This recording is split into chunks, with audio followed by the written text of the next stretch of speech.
Good morning, good afternoon, everyone. Joanne Duklas here from the GDN network. Welcome to our conversation series today. It's the beginning of one we've built out in collaboration with Velocity Network Foundation. Thank you, Naomi. And we're going to be talking about the topic of trust. This is session 1 of a 5-part series. We'll be holding sessions each month over the next little while and bringing in panels of experts from around the world. I want to welcome our first panel, Chris Jackson from Paradigm, Stefan Liström from the Swedish University Network and the Swedish Research Council, and Naomi, who is joining us from the Velocity Network Foundation. Good morning, good afternoon, everyone. Good morning. Good afternoon. Good morning. Or afternoon. Happy to be here. The session today is exploring at a high level the concept of trust and the work that we're doing in our various ecosystem efforts. It's part of the network of networks work that the GDN network is doing to build convenings and collaborations and opportunities for working across borders, across networks, etc., as we work to support citizens and learners with credential mobility. I'm going to ask Naomi, tell us a little bit about yourself and what brought you to this work, and also help us frame the Velocity Network Foundation. Sure. My background is in education and workforce development with a little bit of management, business management tied in there, but always tied to transformation and change. So I think that one of the biggest challenges facing higher education is staying connected to the workforce as we're in a very dynamic modern economy that looks different from, I think, 500 years ago, when a lot of the tools that we have set up for connecting with work were initially established. And so that's kind of what brought me into this work. A little bit of surprise. I had a happy engagement via the U.S. Chamber of Commerce Foundation a few years ago that brought me into this digital credentialing space and Velocity Network. And Velocity Network Foundation is a membership organization like GDN, but really focused on building out a common infrastructure component for the exchange and global mobility of digital credentials, specifically tailored to career credentials. And so that's a little bit about me and how I got to Velocity Network. For a formal title, I head up global education ecosystem at Velocity Network. But that gives a little bit of background on what we do and how we come into this space of trust and credentialing and so forth. So this reminds me, I'm going to offer all of you, please feel free to send links in the chat regarding your organizations. We will capture those and add them to the landing page we have for this series so that they have life beyond today. Because I think with all new organizations, you want to sort of dig a little deeper and just understand the layers. And Naomi, it's interesting that your work with the U.S. Chambers is what brought you into some of this space. With the U.S. Chamber of Commerce Foundation, we had done a workshop, a pre-conference workshop at our fall convening. And it was quite interesting, the work they're seeking to inspire in this space, including with learner and employment records. So quite exciting to have you. Thank you so much, and really appreciate the collaboration. Stefan, tell us the same thing. I'm always interested. What brought you to this space? And tell us a little bit about those organizations I mentioned at the front end. Yeah, thanks, Joanne. Really happy to be here. So my name is Stefan Liström, and I work for the Swedish Research Council and the Swedish University Network. Primarily, we support higher education and research. So basically connecting all the universities in Sweden to internet, and also supporting universities or students, teachers, and researchers through the university with certain educational services. But personally, my passion is, or one of my passions is connection. And both the human connection, but also how can we use technology to connect people. So that's why I've always been super fascinated by internet, because it has such an amazing potential of connecting people. And I worked with internet my whole career, but the last decade, I've been focusing more and more on trust and identity, because I think that the internet is an awesome thing, but a lot of the information is sometimes hard to trust on the internet. So Last couple of years, we have been in SUNET focusing on the large-scale pilots in the European Union for the European Digital Identity Wallet. So I'm a project manager in leading some of the efforts in those large-scale pilots, trying to figure out how can we bring trust and identity to a more sort of cross-national and also global context, and primarily have the higher educational perspective, but also looking at both from a European point of view, but education globally. Yeah, I'm interested in unpacking that further with you and some of the good work that's going on in Europe. Chris, I'd love to hear a little bit more about what brought you to this space. You're an entrepreneur, so you have an entirely different lens on the universe. Well, thank you. I appreciate the time this morning. It's a pleasure to be here. So I've been in this space for 34 years. I'm the CEO and co-founder of Paradigm, and we work with close to 1,000 higher educational institutions across the United States and around the world. So what kind of brought us into this digital realm was back in 2014. We were the first company to produce digital diplomas. We produce all the paper credentials too, but then we saw the need for digitization. Many students across the world where the diploma is that proof of education. Transcripts only are in certain parts of the world. Well, really the US and parts of Canada primarily. And so we were trying to answer a growing population in higher ed for verifiable credentials.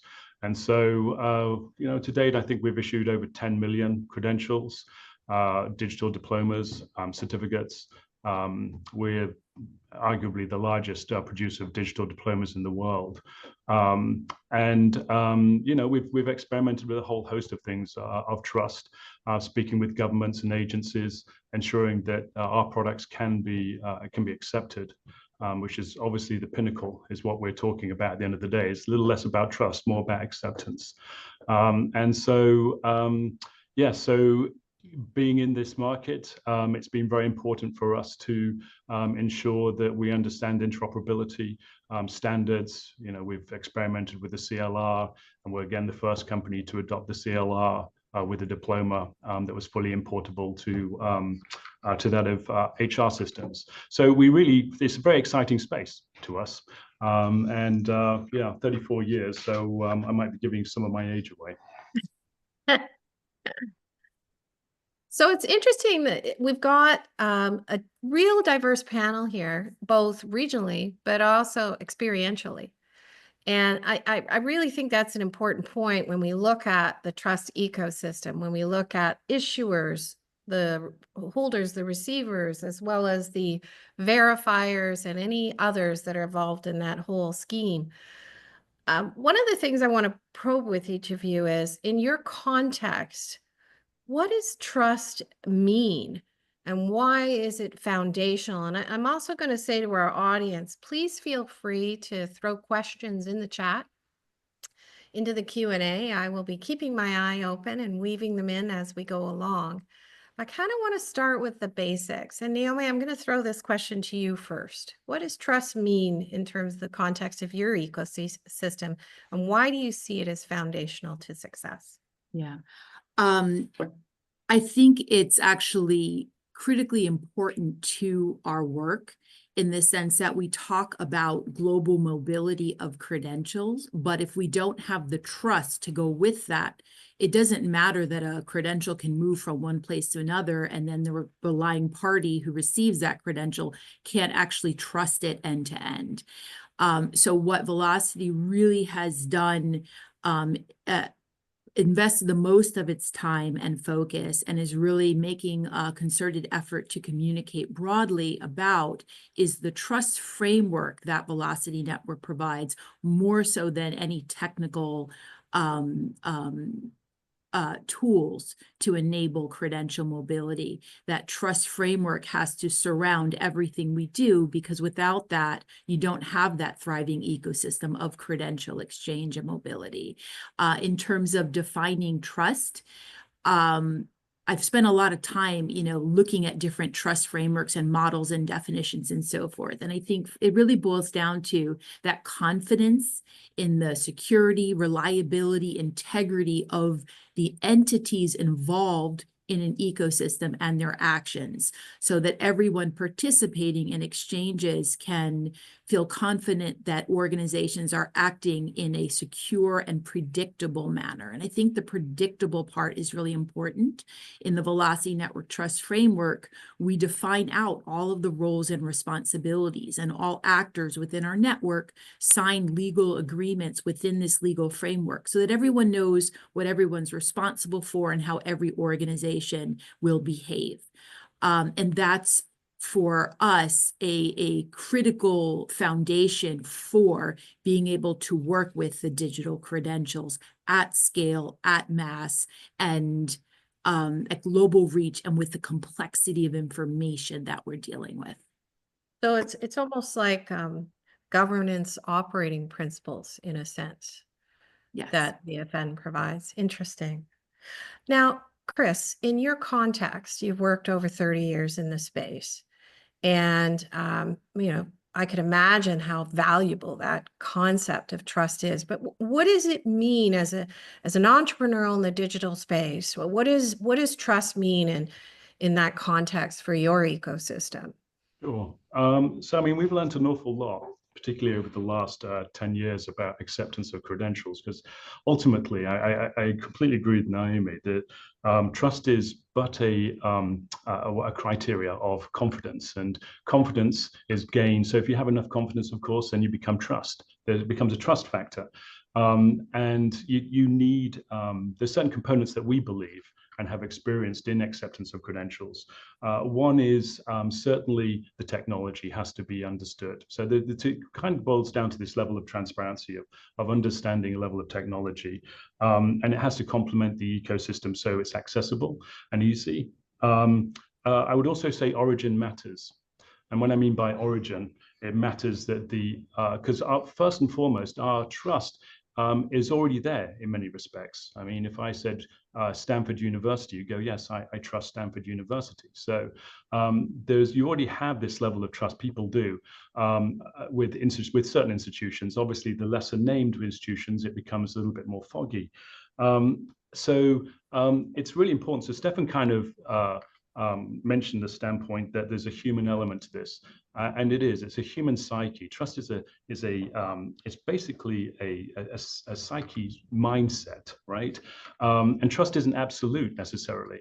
For example, I might trust you, Joanne, and you go, that's fantastic, but do I trust you with my life, for example? So you go, well, maybe I don't. So it's really important to acknowledge the fact that trust is fluid. And there's a huge human psychology side to this. It is not a technological grab. You can add all the technology in the world to this, and you will not get 100% acceptance, period. You won't. And we know this for sure because we've done pilots and we've tested this. So technology is but an aspect in order to create trust.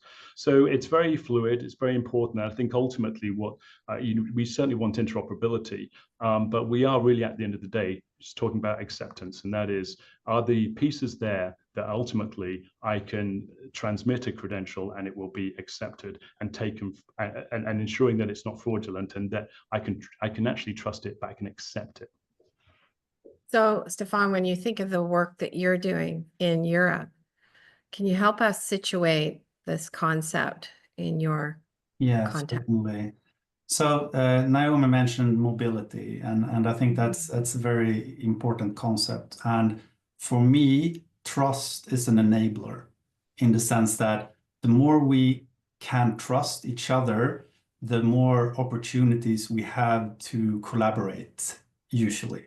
So as a tangible example of that, I would like to bring up there's this Global Identity Federation of EduGain that includes a lot of different universities all over the world. So basically, there's a federation of identities. And me being in Sweden, in Stockholm, I have my own identity situated within my organization.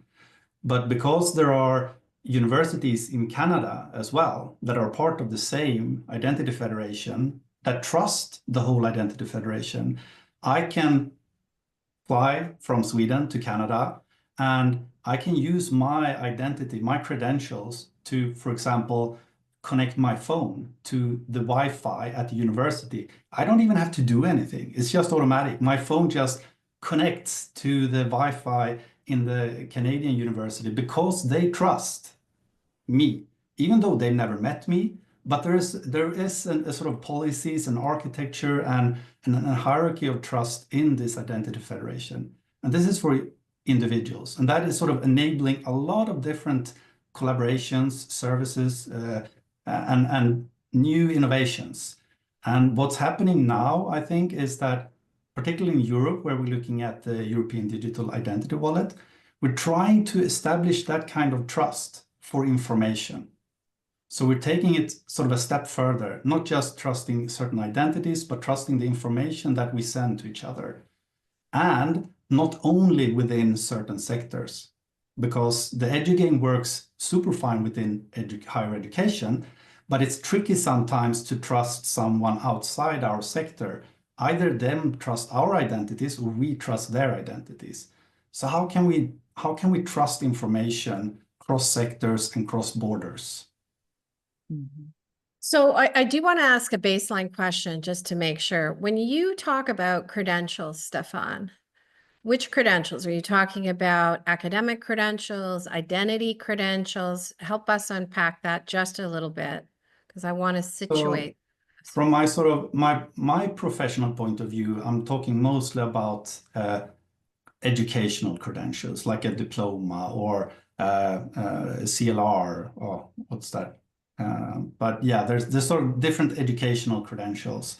But then the work with the European Digital Identity Wallet, it takes this a further step, looking at mobile driver license. Could be simple things like library cards or something else, your health insurance card. So in education, I'm primarily focusing on the different educational credentials, but we're also trying to look at credentials from a more broader perspective of what you need to know about yourself and share about yourself through your life. And Chris, in your context, is credentials similar to Stefan, different in any way? No, I mean, we are in the higher educational issuance of educational credentials, and so we obviously want them to be interoperable. I think there's many platforms and ecosystems, and I don't think we're ever going to get away from that standpoint. We tend to center on the standpoint it's really important if we're creating these credentials, you have to be technology agnostic. I mean, it just have to be. Technologies come and go. And particularly if no one's looking at quantum computing and reading about what we should be doing there, that's going to be really important, because that is the actual very basis and foundation of trust. Is, first of all, can I even trust the technology that's behind it?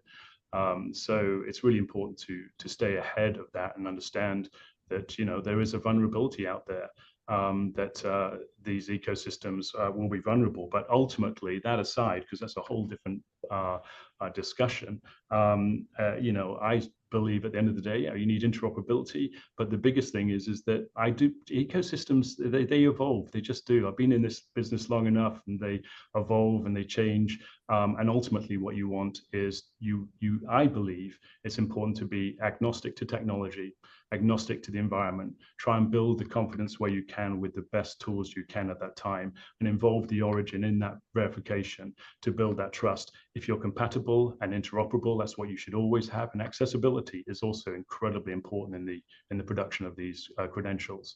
But where you are today will not be where you are tomorrow. Well, and that Naomi, that's an interesting question for you. What are you seeing on the horizon that will impact this whole trust ecosystem that we should be paying attention to in your work? Because you do a lot with employers. Yes, well, I think we are seeing a shift towards a want to be able to use credentials in different combinations, and those combinations create a little bit more of that complex landscape, in the sense that think Chris spoke before about the context of trust. Do I trust you with my life to remove my kidney in the OR? Or do I trust you to transfer my files from one computer to the other? You know, different levels of trust come into different situations. And so, and Stefan also talked about, you know, the uses of credentials of different types. Within an enclosed education ecosystem, it may be easier to establish trust than if you start bringing in government and licensure bodies and vaccination records for nurses that need to get jobs in healthcare, and employers of different types, small businesses, large business. When you deal in that very complex space, there has to be some sort of trust framework, and that's where the Space at Velocity Network comes into play to enable those interactions to happen when you don't know the other players and you are kind of stepping out of your safe space of known quantities, and then also being able to have, as Chris mentioned, that space be dynamic enough to change with the times, to be tech agnostic, to keep things progressing as the employer world changes, as the ecosystem changes, and our needs change in terms of our day-to-day interactions. So in terms of what do we see on the horizon, I believe we're seeing a lot more of institutions seeing a need to connect with employment and not just use digital credentials to promote their own brands or for students to use in the kind of more closed ecosystem of schools, being able to connect with employers and get those jobs in even highly regulated industries like healthcare, that when a doctor is going to go and be placed by a patient's bedside, we have to absolutely, without a doubt, be able to trust that digital credential through and through, from its inception to its use in an employment situation. And that rigor of trust, the process around trust has to be a little bit more specific, refined, yes, restrictive, to enable that credential to sit right next to the credential of a student walking into a job. Maybe it doesn't require that same level of trust around the situation that they'll be deployed to. And so in our world, we're seeing a lot more of an interest in being able to use digital credentials in those very practical situations to create efficiencies in hiring and placement in jobs. And to achieve that, well, we have to deal with this really complex, messy environment and get all the credentials of different providers and players aligned to a framework where we're all playing by the same rules. And so in terms of the evolution that we're supporting and that we see is this interest in being able to operate with the context that Stefan described with the internet, where, okay, so we have to trust the people, we have to trust the information. How do we achieve that? And that's what our membership continuously works toward.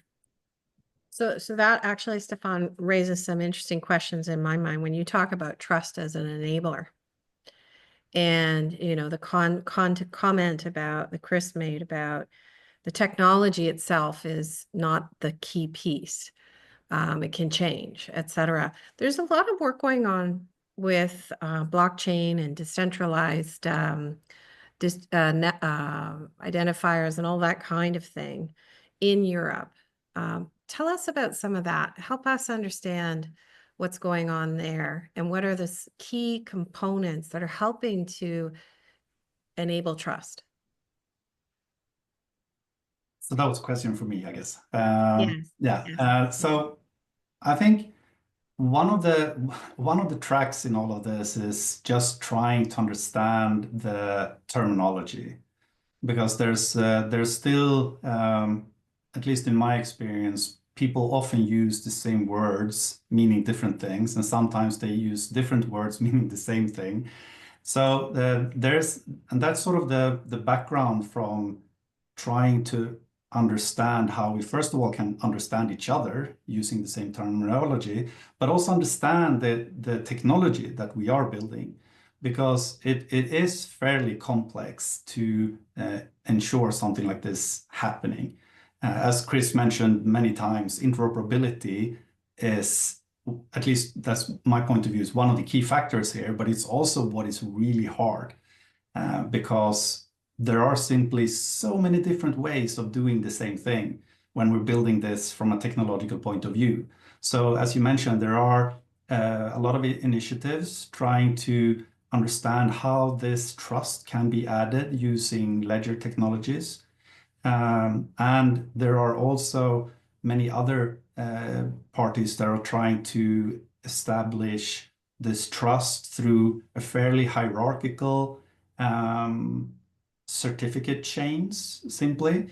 And then you kind of have like the third option, which is a federated approach to trust.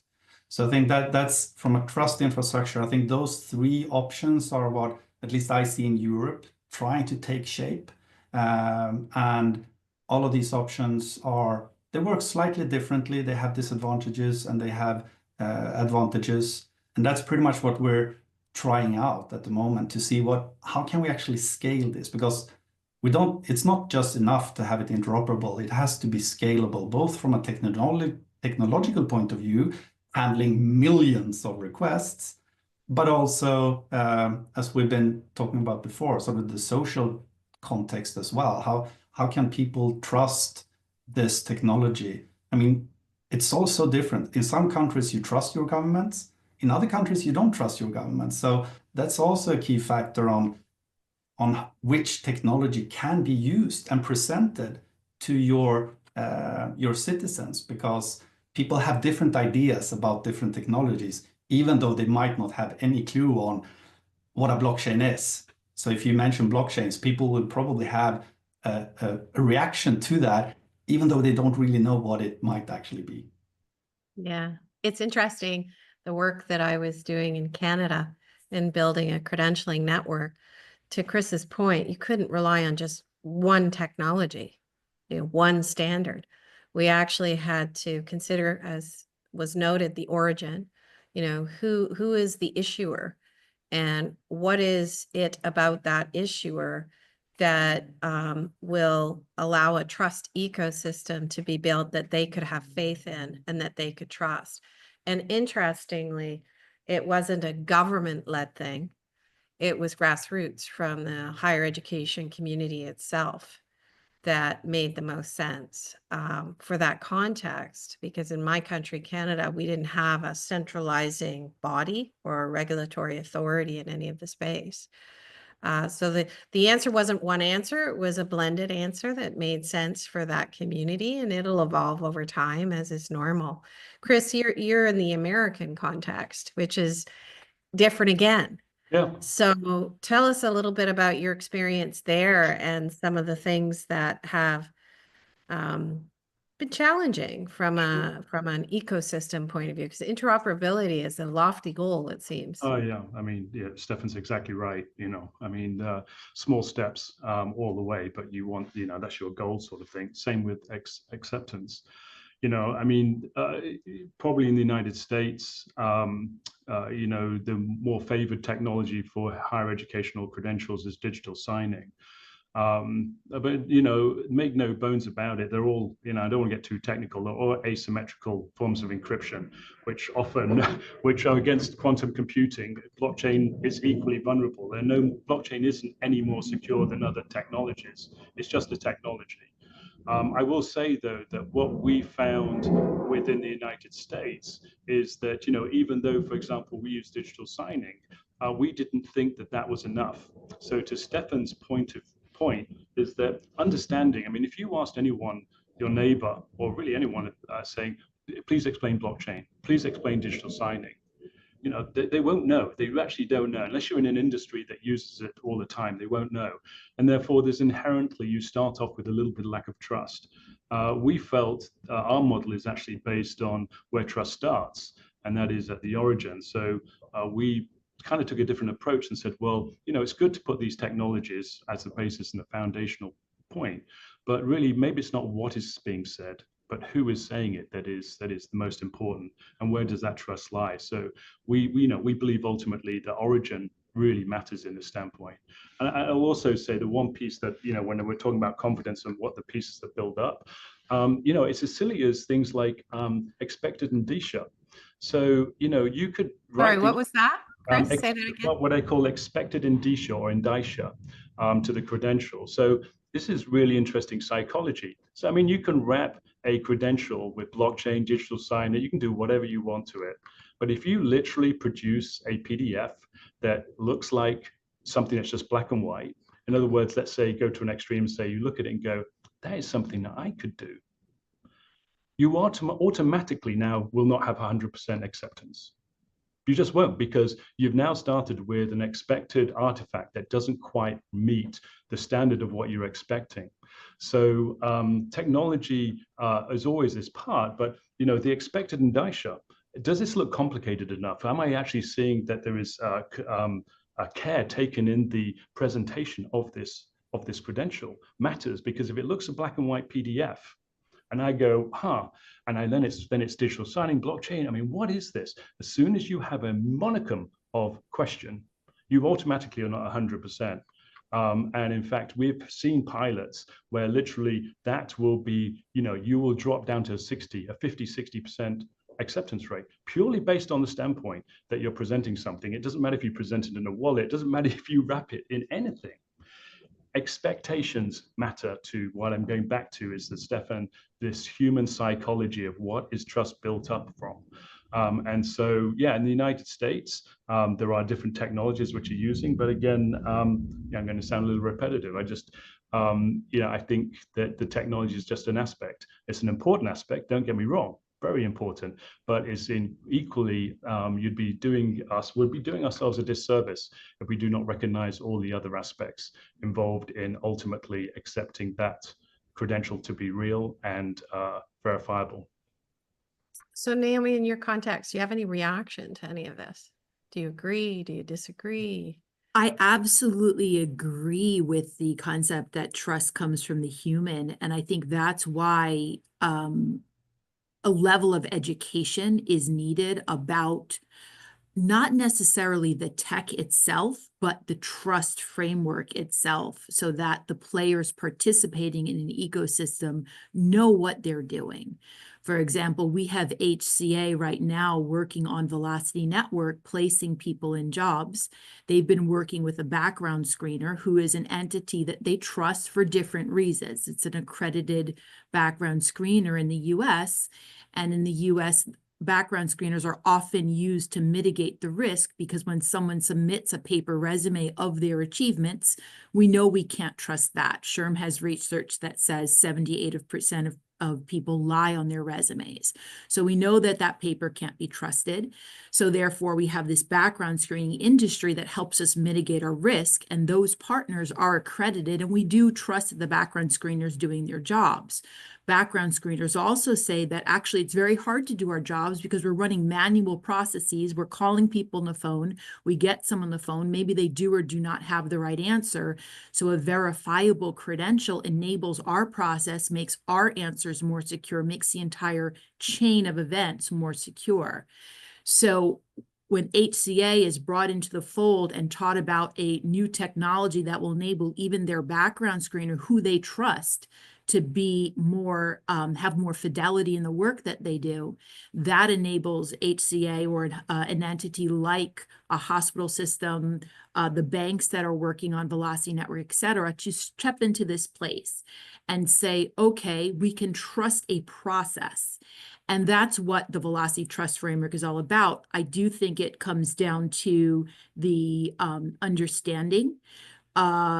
In terms of separation of tech, we don't lead with blockchain. I think there's a little too much information out there about Velocity Network's use of blockchain.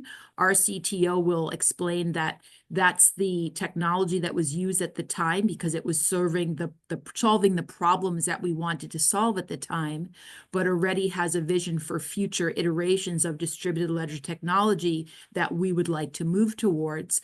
But all that should be obscured from the end user. They don't need to be blockchain and technical experts to be able to operate with their credentials. What we would say would be the thing that would need to be known and be promoted is basically the trust mark, that when a credential is anchored to our network, it means something. And that meaning of something can be applied to any credential within the Velocity ecosystem, any credential within the 185 countries that already have Velocity-enabled credentials in people's hands and are using credentials already. That trust mark would be the symbol of unification.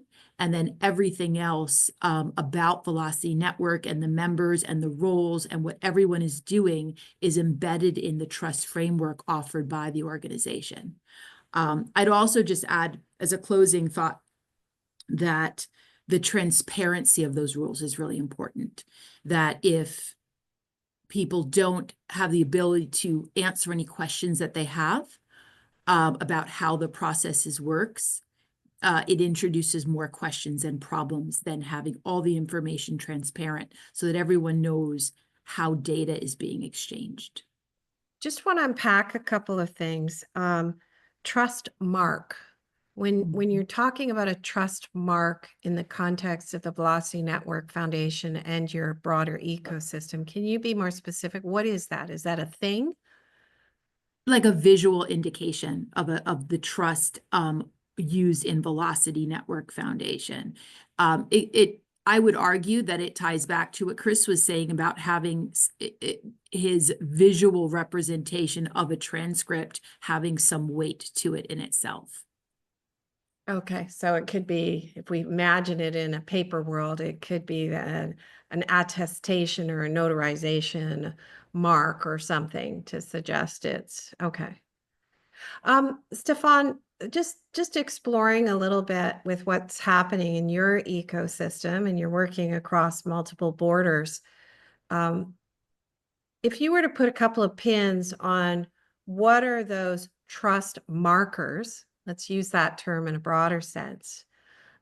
What are they? Can you kind of articulate them for us in the work that you're doing or that you are researching? Yeah, so it depends, again, a little back on what technology you use, how you actually envision a trust mark. Something that we're exploring in higher education sector, where I work, is the OpenID Federation, which is one way of depicting sort of a trust federation in different ways. And there you coincidentally also have trust marks, but it's not necessarily a visible graphical thing. It's more like a signature in some sense. And then you have the concept of a trust mark issuer. So basically there is someone, most likely an organization, that attests something about something. So you have usually then organizations that issue trust marks, and this could be a delegation as well. So for example, you could say that the European Union or the European Commission delegates to the member state of Sweden to sign or give out trust marks regarding who can actually issue a personal identification data for like an identity. So there is a delegation of this trust or of sort of the trust mark issuer, and there's someone then that is also handing out these trust marks or signing something. And then in this trust framework, whatever you're using, you can then also, again, transparently be able to see which organization have been delegated this kind of trust to actually give out these trust marks, and which organizations do actually have these trust marks, so that when the credential is signed by someone, or for example, a verifiable credential, if it's signed by a certain organization, you want to be able to track that to see that, okay, this trust mark is done by an organization that has been delegated the trust by someone that I trust. For example, the European Commission, if you look at sort of the hierarchical aspect of it. It's almost like trust registries of trust registries. And Chris, in your context, let's carry this further, you know, for Paradigm, what would be that trust marker? Well, we already have them. Yeah. Right. I mean, we already have. I mean, when a credential and when a credential is issued by Stanford University, they already put their trust marks on the credential, right? The problem is not the trust mark. Its question is has that trust mark been fraudulently created in some way? So, and I would say that institutions like higher ed, they're incentivized to try and stamp out fraud. If you can't trust their credentials, they have a fundamental problem, right? So let's not forget the fact that trust marks exist. They're very prominent. They're well known to the public by and large on some levels, certainly more than Paradigm or any one of us here, right? I mean, Stanford, any of these larger universities, their trust marks are far widely known than anyone here. So we have them. The issue is not do we have them. The issue is how do we know that they haven't been fraudulently done? And that's when we start taking technologies and other things to try and wrap them and protect them. But the ultimate thing is the fact that the institutions are highly incentivized to actually protect. They're registered. These are marks which are registered. So they're already registered trademarks with, governments to ensure that no one else can use them. And there is in itself their framework to ensure the fact that these trust marks or trademarks are not infringed upon. So, there's those aspects. And I'll say for us in the US, I mean, we're actually issuing, every day, right? Thousands of digital credentials, and the students have this expectation that they have to be accepted. So we're in it constantly evolving and re-looking at things and taking market data that comes back and saying, okay, what can we do to possibly improve that? But it then always comes back down to one thing. And the higher education would say this too. They're the owners of the credential, right? We're not. They own their own credentials. Not even the student necessarily, one can argue that the student owns it. It is issued by the institution. The institution controls that credential. They can even revoke or rescind that credential. So one can argue, and I think higher ed seems believe, and I think it's right, that they are the owner of their credential. It's something earned by the student, but they have the final control of that credential. And so, it always boils back down to where does trust first lie? So I completely agree with Naomi. In terms of technology, it just has to be simple, right? I mean, you try and explain digital signing or blockchain, forget it, right? But there are ways in which you can actually say, okay, can I verify this, and can you be confident? And again, we boil back down to using the origin, the issuing institution on some level, using the trust marks which are already there, and then layering in various layers of technology, not one, but multiple layers, expected indicia, verification at their domain, signing, blockchain, whatever you want to do. So, ultimately we try and adjust to the market as we see students use these credentials and need them to go into wallets and other types of mechanisms to make them more portable. So this comes to mind for me and some of my work, and that is that some large industry partners around the world aren't necessarily ready to receive digital credentials or to receive them through these various mechanisms. What are some of the ways that we can help employers to trust in credentials, and does it even matter to them? And maybe I'll throw this question first to Stefan.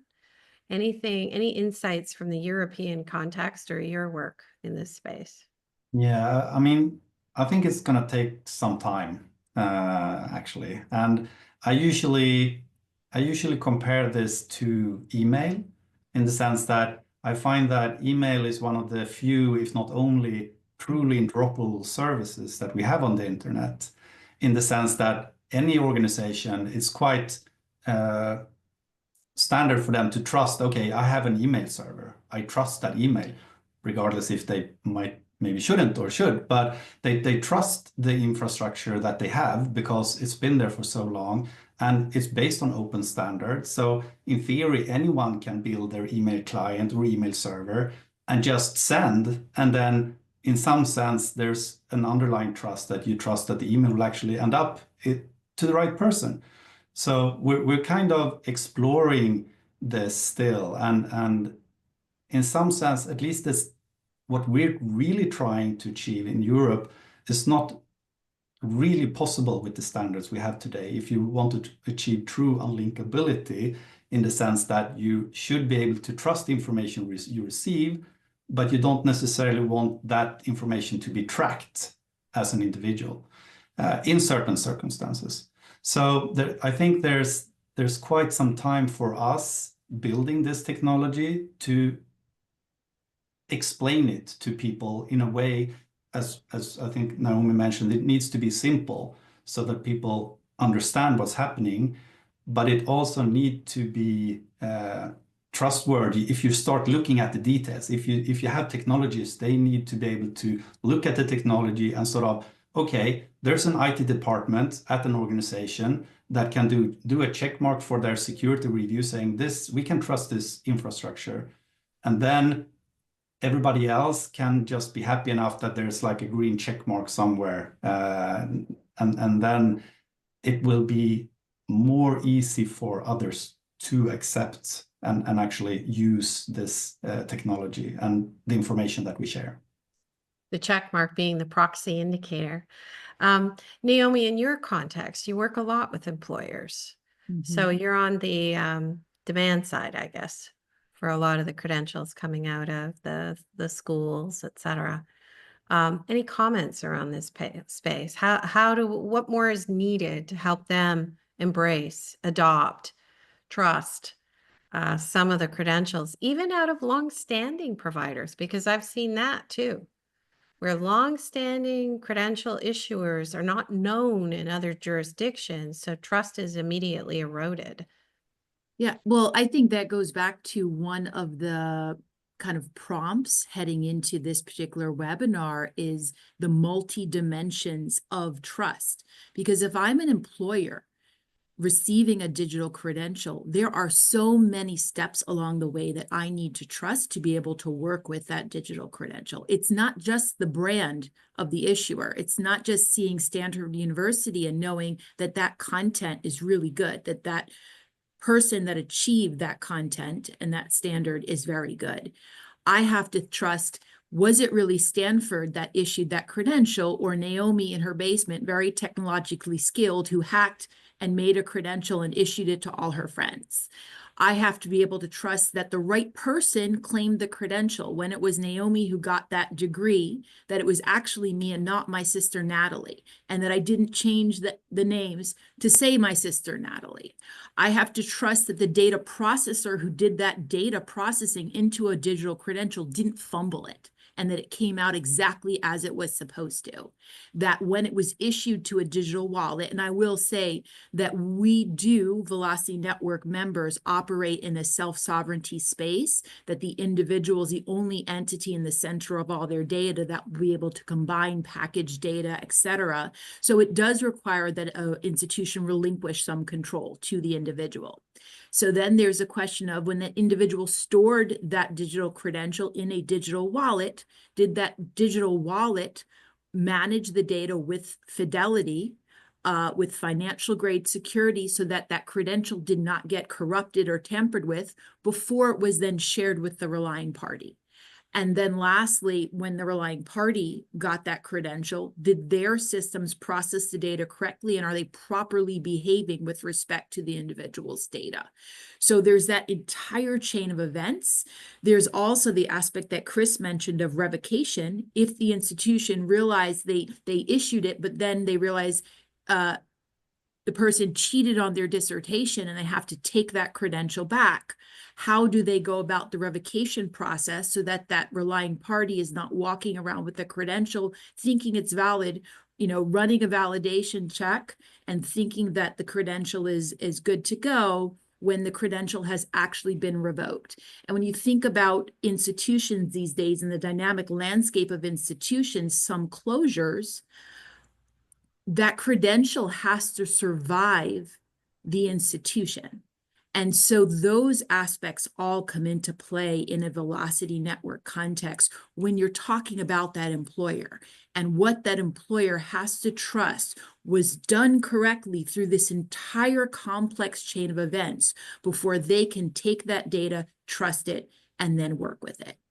And so it becomes not just as simple as they're giving of one credential to the individual and trusting that the issuer was a verified entity when they issued that credential, but how has that credential gone through its life cycle before it gets through to the employer who's going to place that doctor next to a bedside, and can that last action really be done based on the entire chain of events that had to happen with complete accuracy and fidelity and engender trust. And so I think that that's what the employer has to think about and process through. That's what the trust framework is intended to solve for. And then the trust in the quality of the credential, that brand, and what was actually taught to that student is a layer embedded in the actual delivery mechanism, which is much more akin to what Stefan was describing with email, and that's the space velocity plays in, is that we're not saying a Stanford degree is better than a Yale degree or a Harvard degree, anything of that sort. That's for the employer to ascertain. We're just ensuring that the credential through its entire life cycle from issuance to acceptance had the rigor necessary to stand up to the most rigorous background check. So if I was to throw out a question, I'm going to start with you, Chris. In order to create trust at scale, what would you say is the secret ingredients to achieving that, or not so secret? Like, just pull some threads together for me. I don't, in the practical sense, I don't think that there's, it's rocket science. There's, everything that everyone's been saying is very true. Right. And some of it is based in the future, and some of our aspirations, understanding where fraud might develop. So everything that's been said, I completely and wholeheartedly agree with. But there is a side to it all. And repeat the question again, I'm Joanne. just looking to pull some threads out. What if you want to create a trusted ecosystem? What are the key pillars? So I know, this is not going to be a surprise now in this webinar or podcast that, I think ultimately from a practical standpoint, and we've seen it with foreign students. So foreign students come to the United States, they study, they then go back and they need to get visas, they need to get a whole host, they need to prove that they had their education that they did. And that has always typically been in the past, before even the internet, it's been involving the institution themselves, maybe making a call and saying, hey, can you just verify this, please? So, and they've been fine with that, right? And then we move into a more technological, faster solution. And so, even though we looked at all the technologies and we are completely agnostic, it's as literal as, can I verify this credential against the domain of the issuing institution? And are they willing to stand behind it, right? And if I know we keep using Stanford, but if that institution says, yes, this is a valid credential, this is who it's issued to, you don't have any other more questions, because Stanford has said, no, they're taking ownership, and it's on their domain, which they also trust. They protect themselves very well. And so I do think we need to be very careful in the standpoint that higher education doesn't need protecting. They will protect themselves because it's in their best interest to try and protect themselves. So they'll work with third-party vendors, etc., that can produce these credentials for them. But I don't believe that the third party should ever be involved in the validation. As paradigm, I should not be verifying your degree. It should only be the institution that verifies that degree, because that's first and foremost where the trust begins. And then you can layer in other things to that. So with all these different technologies and the different types of psychology behind it all. But that's where I think ultimately it starts, because we have to, I mean, Paradigm, we have to ensure that when we are issuing these credentials, that the piece that Naomi mentioned in terms of the very beginning to the very end has to be completed. So countries accept our credentials to issue visas. We know that. We already have every state. This isn't about trying to promote our company, but every state medical board accepts our credential as proof of education, right? Because they trust the one entity, and that is the issuing institution, which does layer in its own levels of due diligence and in terms of ensuring that their credentials are as best protected as they can be. So, and Stefan, I'm curious, just to validate something here, the issuer of that originating credential is key. That could be government, that could be an institution like a university or college, that could be any manner of things, but that identifying issuer is key to the trust ecosystem. And to Naomi's point, all the components in between have to be trusted as well. Even if you're not verifying the credential, you are part of an accepted pathway for capturing in that credential, et cetera. Is there any other sort of threads or disagreement or agreement with any of that you would say, Stefan? Maybe I want to add sort of the last sort of layer on that, from a human perspective again, and from the user perspective. I find, and also a lot of studies that I've looked at, is that in the end, the end user, they aren't necessarily that diligent in investigating all of this. So from one point of view, it's like, okay, there's a green check mark somewhere, and then they're happy. So I think we need both of the concepts of how can we ensure that we make this easily understandable, but how can we also ensure that it is possible to do this correlation of trust in some way, so that it's easy, but it's also transparent and possible to follow up. And Yeah. I think it's just fair to say, in Stefan's thing, is that we can make it as easy as possible, as interoperable, et cetera, et cetera. It doesn't mean we can lead the horse to water. I mean, by and large, the largest employers are small, medium-sized companies, right? It's argued that. And, you know, they do the due diligence? That is debatable. You know, do background checks and other things. I mean, it's kind of crazy, right? You do your background checks, but you're hiring somebody in this particular field, and you might not actually check their credential. You might take that actually on face value. So we can do what we should obviously do everything that we can to protect a credential, to make sure that we maintain its trustworthiness, right? So that it can be accepted. But at the end of the day, it's going to be based on one thing. You know, is someone going to do their due diligence and do, no matter even how easy it is, and that is always going to be part of the problem. Yeah. So, and I will say, one of our patron signatories, Head, out of the UK, has done some interesting research in exactly that space, looking at whether employers, for example, are going to that level. And I know from my own country, it is quite true that statistically, most of the companies are not large organizations. They're small, medium type of organizations with very little time. Friends, we are at our time. I want to thank all of you for exploring the dimensions of trust in the ecosystems we work in the digital space today. We've only touched on the conversation. We have 4 more sessions we're planning in collaboration with Velocity Network Foundation. And I'm very excited, Naomi, to continue the dialogue over the next many months. And I just want to do a small shout out. We have a couple of convenings. One is at the end of May at Centennial College in Toronto, Canada. Centennial is a GDN signatory. We are doing that convening in collaboration with the Pan-Canadian Consortium on Admissions and Transfer. excited to bring our colleagues together in the Toronto region and beyond to explore the areas of recognition of prior learning and transfer, and that whole space of enabling seamless sharing of credentials that are trusted.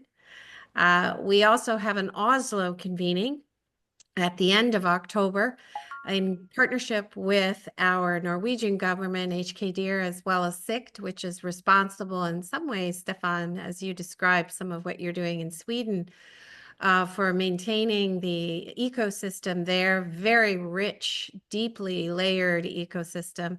Looking forward to some of our convenings and conversations at both these opportunities and our continuing webinar series. Everything will be available online on the Groningen Declaration website, and we'll be partnering with Velocity Network to further spread these wonderful conversations further into their network. And I just want to thank all of you for taking the time today, and to our audience for listening in. We'll be publishing this video on the landing page for this particular convening, and we look forward to seeing you at future ones. Thank you very much. Good day, everyone. Thank you. Thank Thank you. you. Bye.